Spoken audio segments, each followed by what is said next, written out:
நம்முடைய ஆண்டவரும் இரட்சகரும் கர்த்தருமாகிய இயேசு கிறிஸ்துவின் நாமத்தினாலே இந்த காலை வேளையில் உங்களுக்கு வாழ்த்துதலையும் வணக்கத்தையும் ஸ்தோத்திரங்களையும் கூறிக்கொள்கிறேன். உன் கண்களை ஏறெடுத்து பார் என்று ஆண்டவர் ஆபிரகாமிடத்திலே சொன்னார்.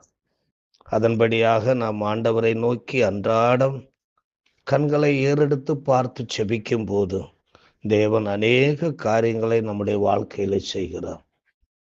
தேவனை நோக்கி அன்றாட கூப்பிடுகிற ஒவ்வொருவருக்கும் தேவன் அருகில் இருக்கிறார் என்று சங்கீதம் 145:18 சொல்லப்பட்டிருக்கிறது. தம்மை நோக்கி கூப்பிடுகிற யாவருக்கும், உண்மையாய் தம்மை நோக்கி கூப்பிடுகிற யாவருக்கும் கர்த்தர் சமீபமாய் இருக்கிறார், அருகிலே இருக்கிறவராய் இருக்கிறார். கதறி கூப்பிட்டாலும் சரி, ஏக்கத்தோடு அவரை கூப்பிட்டாலும் சரி, அவரை நோக்கி தன்னை தாழ்த்தி கூப்பிட்டாலும் சரி, இடுக்கமான நேரங்களில், துன்பமான நேரங்களில் அவரை நோக்கி சடுதியான ஜெபத்தை நீ ஏறெடுத்தாலும் கூட அவர் எப்பொழுதும் உன் பக்கத்திலே இருக்கிறார். பிலிப்பியர் 4:5 வாசிக்கும் பொழுது கூட கர்த்தர் சமீபமாய் இருக்கிறார் என்று சொல்லப்பட்டிருக்கிறது. இஸ்ராயேல் மக்களை பார்த்து அவர் சொல்லும் போது, என் தூதனை உனக்கு முன்பாக அனுப்புவேன் என்று சொல்லுகிறார். இன்னும் ஒரு இடத்துல பார்க்கும் பொழுது இஸ்ராயேலர்கள் தேவரீர் எங்களோடு நீர் வர வேண்டும் என்று சொல்லி அவரை அழைப்பதை பார்க்கிறோம். ஆண்டவர் அவர்களோடு கூட இருந்து அவர்களை நடத்தினார். எப்படிப்பட்ட சூழலில் அவர் அருகில் இருப்பவராக காண்பிக்கிறார் என்று பைபிள்ல ஏராளமான குறிப்புகள் காணப்படுகிறது. ஒரு சில குறிப்புகளை மட்டும் இந்த நாளிலே நாம் தியானத்தில் கொள்வோம். குழியில் விழுந்தவனை தூக்கி பராமரிக்கும் நல்ல சமாரியனாக அருகில் இருக்கிறவராய் தன்னை காண்பிக்கிறார். சங்கீதம் 18:16 நான் வாசிக்கும் போது,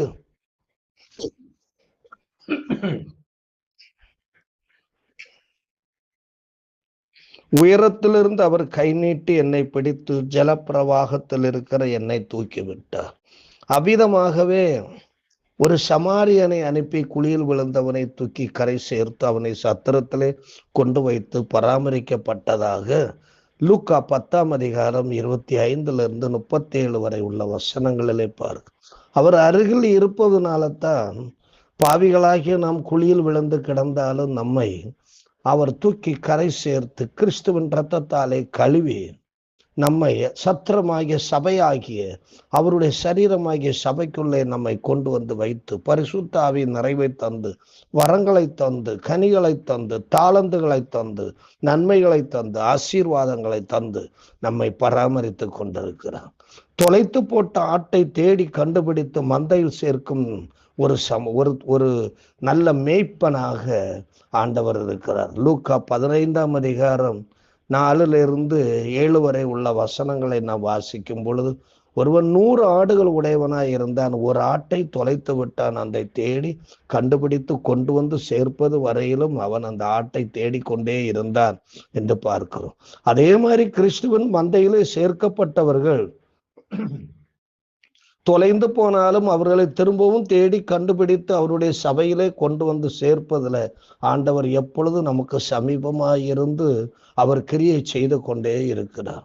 பாவிகளை மீட்கும்படியாக எப்பொழுதும் வைத்தியனாகவும் பரிகாரியாகவும் இருக்கிறார் என்று நாம் பைபிள்ல வாசிக்கிறோம். யாத்திராகமம் 15:26 வாசிக்கும் பொழுது, நானே உன் பரிகாரியாகிய கர்த்தர், எகிப்தியருக்கு வந்த வியாதிகள் ஒன்றும் வராதபடிக்கு, அப்படியே வந்தாலும் அவைகளை குணமாக்குகிற ஒரு பரிகாரியாக நான் உங்களுக்கு இருக்கிறேன் என்று ஆண்டவர். அப்போ கூட இருக்கிறதுனால தானே அவர் நமக்கு பரிகாரம் செய்கிறார். நம்முடைய வியாதிகளை குணமாக்குகிறவராக ஆண்டவர் நம்ம கூட இருப்பதனால் அவர் நல்ல வைத்தியனாக.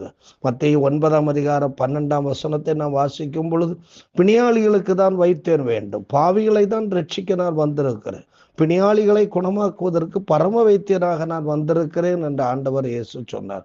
அவர் நம் பக்கத்தில் இருப்பதனாலதான் நம்முடைய வியாதிகள், நம்முடைய எல்லா விதமான காயங்களும் குணமாக்கப்படுகிறது.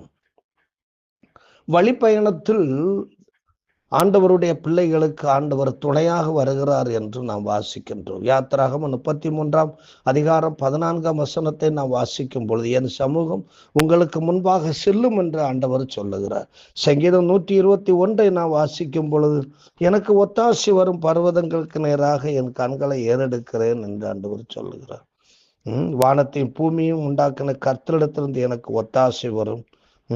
உன் காலை தள்ளாட விட்டார், உன்னை காக்கிறவர் உறங்குவதில்லை என்று சொல்லு. கர்த்தர் உன்னை காக்கிறவர், கர்த்தர் உனது பக்கத்திலே உனக்கு நிழலாயிருக்கிறார்.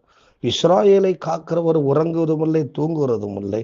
பகலிலே வெயிலாகலும் இரவிலே நிலவாகலும் உன்னை சேதப்படுத்துவதில்லை. கர்த்தர் உன்னை எல்லா தீங்குக்கும் விலக்கி காப்பார். அவர் உன் ஆத்துமாவை காப்பார். கர்த்தர் உன் போக்கையும் உன் வரத்தையும் இது முதற்கொண்டு என்றென்றைக்கும் காப்பார் என்று அழகாக எழுதப்பட்டிருக்கிறது. இப்போ வழிப்பயணத்திலே அவர் நமக்கு துணையாக வருகிறார்.